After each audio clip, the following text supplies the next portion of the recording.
नमस्कार दोस्तों।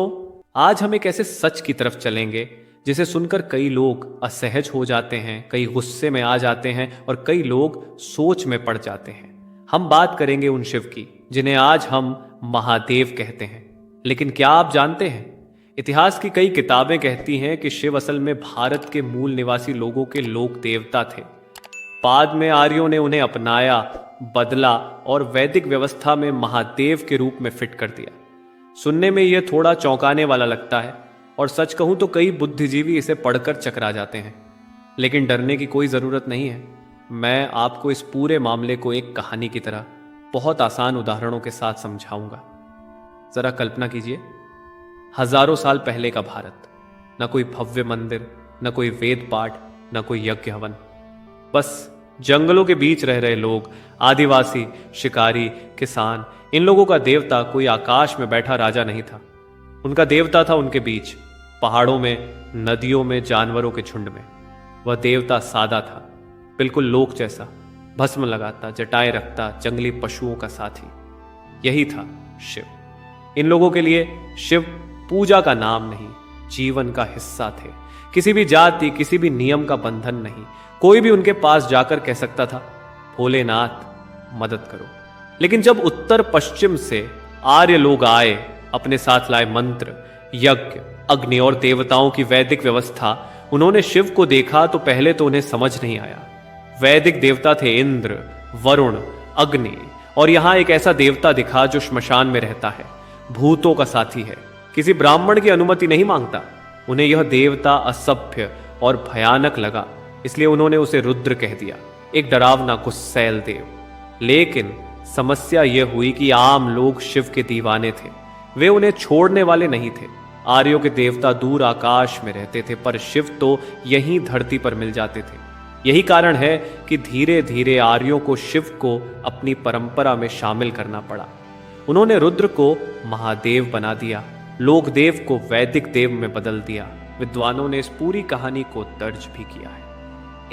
L Basham the wonder that was India में लिखते हैं कि शिव की पूजा वैदिक काल से भी पहले मौजूद थी और इसकी जड़ें आदिवासी व द्रविड़ संस्कृति में थी। रोमिला थापर अर्ली इंडिया में बताती हैं कि शिव को पहले एक सीमांत देवता माना गया था, बाद में उन्हें वैदिक पंथ में जगह देनी पड़ी। D Kosambi culture and civilisation of ancient India में साफ लिखते हैं, यह सिर्फ धर्म नहीं बल्कि सत्ता और समाज के टकराव की कहानी है। दक्षिण भारत के महान समाज सुधारक पेरियार ने तो और भी सीधे शब्दों में कहा, शिव हमारे पूर्वजों के देवता थे, ब्राह्मणों ने उन्हें अपना बना लिया। उनका आंदोलन पूछता था, देवताओं को किसने गढ़ा? क्या वे सचमुच आसमान से उतरे या किसी ने उन्हें अपनी सत्ता बचाने के लिए इस्तेमाल किया? इन सवालों से लोग असहज हो जाते हैं क्योंकि ये सीधे ब्राह्मणवाद पर चोट करते हैं। यह बताता है कि धर्म और सत्ता का रिश्ता हमेशा इतना पवित्र नहीं था जितना हमें सिखाया गया। सोचिए, एक देवता जो जंगल में सबका साथी था, जो किसी जाति का नहीं था, जिसे कोई भी अपना सकता था। आज वही शिव बड़े मंदिरों में, ऊंचे मंचों पर खास वर्ग की पकड़ में आ गए, जैसे किसी लोकगीत को शहर में रीमिक्स करके बेच दिया जाए। मूल आत्मा वहीं गांव में रह जाती है, पर उसका नाम और चेहरा बदल दिया जाता है। और S Sharma India's ancient past में लिखते हैं कि शिव के कई प्रतीक सिंधु घाटी सभ्यता तक जाते हैं। वही पशुपति मोहर, जिसमें एक जटाधारी योगी जानवरों के बीच बैठा दिखता है, संकेत देती है कि शिव की जड़ें वेदों से भी पुरानी है।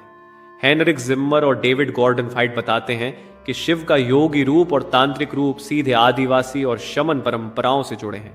तो दोस्तों, अगली बार जब आप शिवलिंग पर जल चढ़ाए तो एक पल ठहर कर सोचिए, क्या यह वही लोक देवता है जिसे कभी किसी गांव के साधारण आदमी ने पूजा था?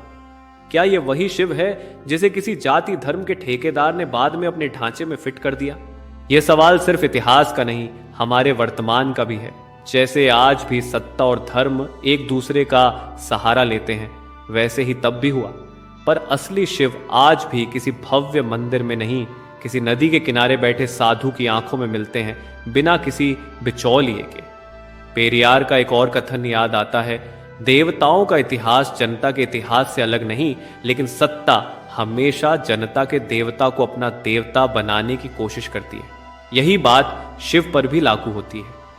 तो दोस्तों, यह कहानी बताती है कि महादेव का रूप वैदिक कार्यों की देन नहीं था, बल्कि भारत की मिट्टी, जंगलों और गांवों का उपहार था। बाद में उसे ब्राह्मणवाद ने नया नाम, नई भाषा और नया ढांचा दे दिया। इससे हमें क्या सीख मिलती है कि हमें सिर्फ मंदिर की घंटी नहीं बजानी चाहिए, बल्कि इतिहास की घंटी भी सुननी चाहिए। समझना चाहिए कि लोक देवता और सत्ता देवता में फर्क क्या है, और यह फर्क समझना हमें और भी आजाद और भी जागरूक बनाता है। धन्यवाद दोस्तों। अगली बार हम फिर मिलेंगे एक और ऐसे सच के साथ जो सुनने में चुभता है पर जानने में सुकून देता है।